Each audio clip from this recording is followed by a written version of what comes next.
അബ്ദുറഹീമിനെ രക്ഷിക്കാൻ അതിന്റെ യാചകയാത്രയ്ക്ക് തിരുവനന്തപുരത്ത് നിന്ന് തുടങ്ങുമ്പോ 2,40,00,000 മാത്രമാണ് അതുവരെ ഉണ്ടായിരുന്നത്. 2 ആഴ്ച സമയം ഉണ്ടായിരുന്നുള്ളൂ. അപ്പോ പലരും പറഞ്ഞു ഇതിനെ ഇറങ്ങിയാൽ നാണം കെട്ടുപോകും, 10-31 കോടി ഇനി ഉണ്ടാക്കണം. അപ്പോ ഒരു ധൈര്യത്തിൽ ഇറങ്ങി. നിങ്ങളൊക്കെ കട്ടയ്ക്ക് നിൽക്കുമെന്നുള്ള വിശ്വാസത്തിലാണ് ഇറങ്ങിയത്. അപ്പോ അത് കിട്ടിയില്ലായിരുന്നെങ്കിൽ 2 ആഴ്ച കഴിഞ്ഞ അബ്ദുറഹീമിന്റെ തല അറുത്തിരുന്നെങ്കിൽ ഞാനും നിങ്ങളൊക്കെ പിന്നെ എന്തായി?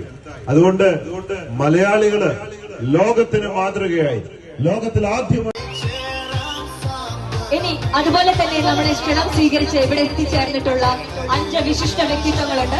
അവരെയും ആദരപൂർവ്വം വേദിയിലേക്ക് ഇൻവൈറ്റ് ചെയ്യുന്നു. അബ്ദു വെള്ളര, അദ്ദേഹം കൊടുവള്ളി നഗരസഭ ചെയർമാനാണ്. അദ്ദേഹത്തെ ആദരപൂർവ്വം വേദിയിലേക്ക് ഇൻവൈറ്റ് ചെയ്യുന്നു. അതുപോലെ തന്നെ മറ്റൊരു വിശിഷ്ട വ്യക്തി PTA ലത്തീഫ് അവർകളാണ്. അദ്ദേഹം വ്യാപാരി വ്യവസായി പ്രസിഡന്റ് ആണ്. അദ്ദേഹത്തെ ആദരപൂർവ്വം നമ്മൾ ഈ ഒരു ഇനോഗ്രേഷനിലേക്ക് വേദിയിലേക്ക് ഇൻവൈറ്റ് ചെയ്യുന്നു. മിസ്റ്റർ